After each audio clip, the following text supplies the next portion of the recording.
Hey, happy Tuesday, everyone. I hope everyone is well and having a great start to their week. I got a little bit of rough news this week. Got to put a new engine in one of my cars, but that's life. That's how things go. So, what I want to talk to you guys today. So, today I want to talk about, viral marketing, right? So, viral marketing, a lot of people talk about viral marketing in relation to social media, right? It's not. Hey man, how's it going, man? We gotta get you on here, buddy. But they talk about viral marketing in relation to social media, right? It's not. It's not a social media phenomenon. It's been happening for a long, long, long time. Many businesses out there have gone viral. Many products have gone viral. You know, everything from the pet rock to the iPhone. Like Facebook went viral, and Facebook didn't go viral because of social media. It was one of the first social media platforms, right? But it still went viral. Hey, Brian, how's it going?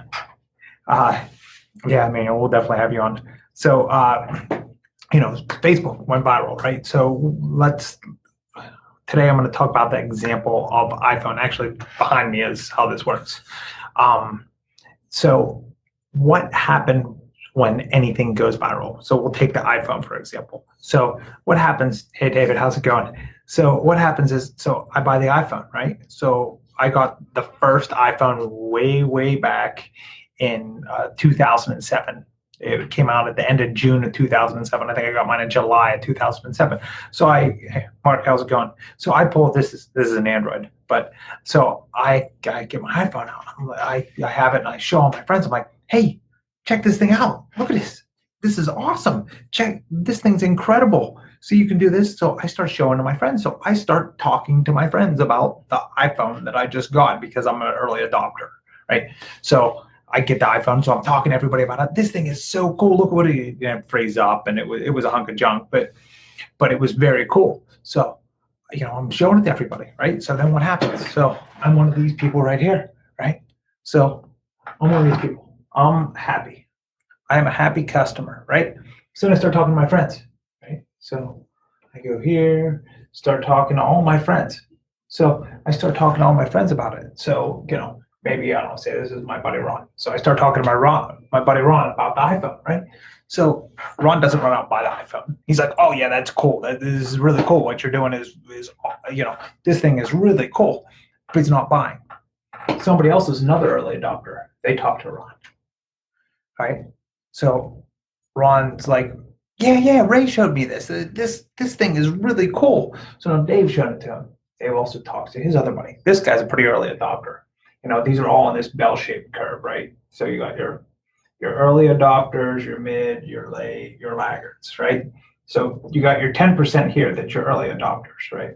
10% here that you're laggards. These are these people are your early adopters, right? In your practice, are the people that are in your practice right now, right? So what happens with this phenomenon is, so then this person, they become an early adopter.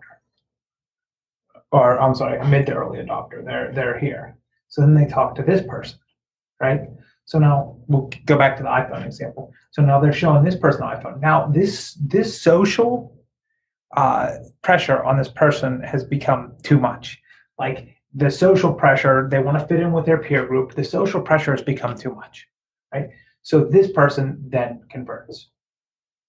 They also then they start exerting pressure on their friends. And so this entire process keeps going, right? So everybody's exerting pressure back and forth, and then maybe this person converts and they exert pressure back up. So maybe they exert pressure back up. So this is how something goes viral, right? So I get my iPhone and I show it to my buddies. This buddy doesn't buy it. Then they see it from somebody else. Then the social pressure becomes too much. Then they start exerting that pressure on everybody else. So this is what happens. So take Facebook, and the exact same thing happened. One person said, hey, check out Facebook. This thing is incredible. This is, you've got to join, you've got to join. Maybe you hear that the first time, you don't do it. You hear it the second time, you're like, That's not my thing. Third time, fourth time. And then eventually what happens is this whole thing gets lit up all around. The social pressure starts to become so great on pretty much everybody that nearly everyone adopts. Now you have 70-year-olds that are on Facebook and that have iPhones. And it's not because they ever wanted it or they ever wanted to adopt it. It's not even necessarily because they like it. It's because the social pressure became too great. They were getting it from everywhere. They were getting it from their grandchildren, from their neighbors, from their friends, from their, brothers, sisters, so everybody exerts all this pressure on them, right? But there's two things going on. The other thing that didn't happen with the iPhone was this one. Now I have Dropbox written here because that's our industry problem. But what happens is you start getting negative pressure, right? So these are unhappy people. So if this person buys an iPhone and hates it, then they start putting pressure out to everybody. They're like, oh, that's terrible. That's terrible. So then this person has too much pressure on them, right? They'll never convert. They're not going to buy an iPhone. It's just not going to happen. They'll end up with an Android someday, but they're never going to buy that iPhone because they have had too many people telling them too many negative things, right? So this is a balancing act that's constantly going on. When you tip the scales, when you get so much of this and next to none of this, then this thing goes viral. And even the detractors, these people start pushing back.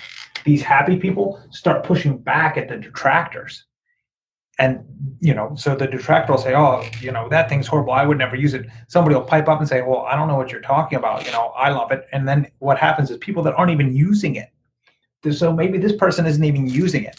They start exerting pressure on the detractors also as an advocate, even though they've never used it, because they've had so many people in their circle that they like, know, and trust that have told them that this thing is awesome, that they start exerting pressure on these other people. So this is what happens when something goes viral, right? This pressure just starts getting exerted everywhere. This positive pressure, all of these happy customers just keep churning out. They keep talking to other people. So then they start putting social pressure on their friends and their family members, and everybody wants to fit in. Everybody wants to be part of the group. Everybody wants to be, part of that group. And when they identify with that group, this is actually becomes a strengthening thing and then being part of the group. If everybody else has an iPhone and I have an iPhone, we're all iPhone buddies. We talk about our iPhones. We love our iPhones. Oh, that guy's an Android. What the heck's he thinking? I mean, and it happens all the time with my wife and I. Like, my wife has an iPhone. Most of my friends have iPhones, and I'm an Android. And everybody's giving me a hard time all the time about my Android. That thing's a piece of junk. That thing's a piece of junk, giving me a hard time about it, and I'm giving them a hard time about their phone. Like, we all want to fit in, and this social pressure, this is what makes things go viral. Number one, you have to have a great product. You can't just have an okay product and do it, but all things being equal, what makes it go viral isn't the advertising.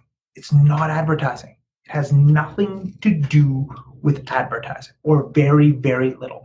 Your advertising gets you your early adopters. That's it, nothing more. And you can always get the early adopters.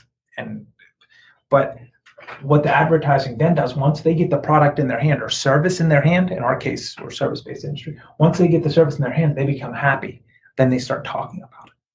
The more they talk about it, the more this thing goes viral, right? So this is viral marketing. It's not a social media phenomenon. Social media can make this conversation that's going on and this pressure happen faster, because you can reach more people on a grander scale over a shorter period of time. But ultimately, this is what does it. Now, I know this is exciting stuff, guys. All of the how something goes viral. I'm sure everybody wanted to know that. So, but then what happens with these is, these cells start to get even people that aren't in, just by other pressure, they get it. And so now it becomes a social norm. It becomes socially acceptable, and you're an outsider if you're not. So, we all know the people, out there that are like, oh, I'm not on Facebook. Okay, you and the 8 other people aren't on Facebook. It's a social norm now, and there's pressure on those people all the time. They're on this end of the bell curve over here. They're the laggards, but there's pressure on them all the time from everybody that's in here. They're exerting pressure on them to join Facebook or to get the iPhone or whatever it might be. But This is how viral marketing works.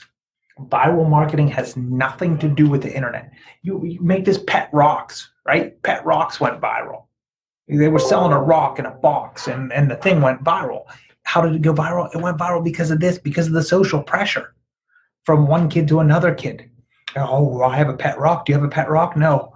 Oh, well, who wants a pet rock? That's stupid. And some other kid comes over, their friend comes over, oh, I got a pet rock too. And next thing you know, they're saying to their mom, hey, I want a pet rock. And this guy made millions of dollars selling pet rocks. Why? Because it went viral. Why did it go viral? It's because other people talked to other people about the pet rock. And then they started to exert social pressure. The social pressure becomes too much. They can't handle it. They fold like an old lawn chair and they buy a pet rock. They go down to the store. They took money out of their pocket. They paid money for a rock in a box and walked past 20 rocks on their way down there because they needed to have a pet rock, right? So this is how this works. This is how all of this works. This is viral marketing. This is viral marketing, and we'll get into it later, but it's viral PT marketing. But I'm not going to get that far into the weeds today because that's a big conversation. But this is exactly how viral marketing works. It's pressure from one person to another. It's word of mouth. The internet can speed it up, but it always works exactly the same way. It's always social pressure. Your happy customers talk to other people. Then they get them to come for physical therapy. Then that becomes a happy customer. And then they talk to other people. They exert pressure on them. Then they become, and at the same time, we have this negative one going on. So all of our drop-offs, all these people that are unhappy, they'll go out and they're fighting this thing. They're fighting against this growth that you're having. And they can actually, if this becomes too great, it can start killing the entire thing. You know, your people that are neutral, they don't have anything good or bad to say. They're just in the middle there. But when this becomes too great, then your business starts to die. This is how businesses die and go away, is because this becomes too great. And then you get, well, basically reverse viral marketing. It's the negative is spreading like wildfire. This is one of the reasons why a lot of people have moved away from t-shirts, right? I think t-shirts are friggin' great. If they're on this person and Joe Schmo walks up to him and doesn't know him, but their knee's hurting and they walk up and they say, hey, oh, I saw you have a Bellacare t-shirt on. That's my business. You have a Bellacare t-shirt on. How was that place? Oh, they were amazing. Like, I absolutely love them. And this other person who's standing next to them in line might say, oh yeah, I went over there. Or they chime in and they say something like, oh, Tammy, my friend Tammy went there and she absolutely loved it. So these are people that never have actually been in your business advocating for your business, right? This is viral marketing, guys. This is how it works. So that's it. If anybody's got any questions, please let me know.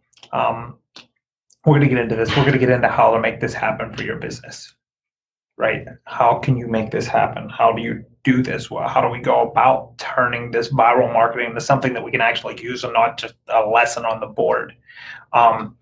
But like I said, that's a big conversation. There's a lot of variables that go into this, but I just want to introduce everybody to the concept today. If anybody has any questions or wants to know anything, please put them below. I will gladly get to them. So, hey, well, thank you everyone for checking in. And I hope everybody has an absolutely awesome Tuesday. I think I'm going to hop on tomorrow, maybe Thursday for sure, and talk about this more and talk about how this viral marketing works and how you can leverage it in your practice to make your practice go viral. So, hey, well, thank everyone. Thank you guys for checking in and have a great Tuesday evening and afternoon.